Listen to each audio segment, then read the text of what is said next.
What that staff shuffle tells us about President Donald Trump is a lot more than you might think. Spicer, remember, is not and never has been a Trump guy. He was brought into the White House at the urging of Reince Priebus, the Republican National Committee chairman turned White House chief of staff. Prior to his time at the RNC, Spicer kicked around a number of party committees and campaigns. He was a creature of Washington, not a creature of Trump. Scaramucci is the opposite.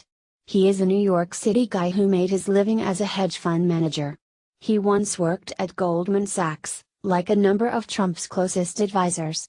He is a personal friend of both the president and his family.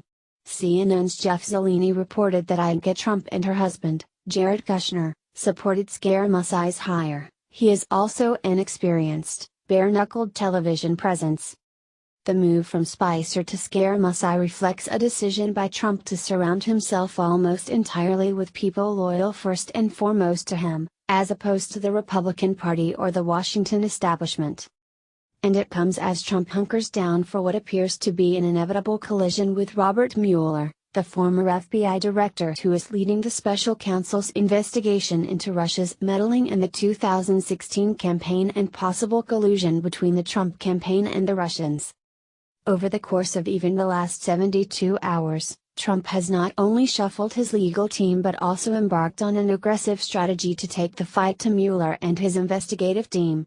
In an interview with the New York Times on Wednesday, Trump not only agreed that any broadening of the scope of Mueller's investigation beyond Russia would be a red line but also offered ominously, "There were many other conflicts that I haven't said, but I will at some point." Trump has always kept his inner circle small, in his business life and in politics. And that inner circle shrinks down to family and friends when the chips are down. The chips, whether the Trump administration wants to admit it or not, are very much down at the moment. And so, Trump is turning to the people he trusts most, his immediate family and friends that he has known for a very long time. There is also an element of the Scaramucci move that speaks to the president's soft-stated desire to have a staff who lets him be himself. Scaramucci, in his first appearance at the White House briefing podium Friday afternoon, said that in his conversation in the Oval Office with the president on Friday there was an emphasis on letting him be himself. Scaramucci added that part of his job is to allow Trump to express his full identity.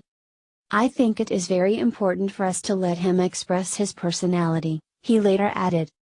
It's not immediately clear how a let Trump be Trump strategy would differ from the first 6 months of this presidency. Trump has, occasionally, spent a day or even a few days allowing himself, and his Twitter feed, to be managed. He has delivered a speech straight off the teleprompter on occasion. He has passed on chances to take a swing at someone who has taken a swing at him. But, inevitably and inexorably, Trump returns back to the brash provocateur which he has been for almost every moment of his 71 years on Earth. He is not someone who likes to be managed, or tolerates it for very long.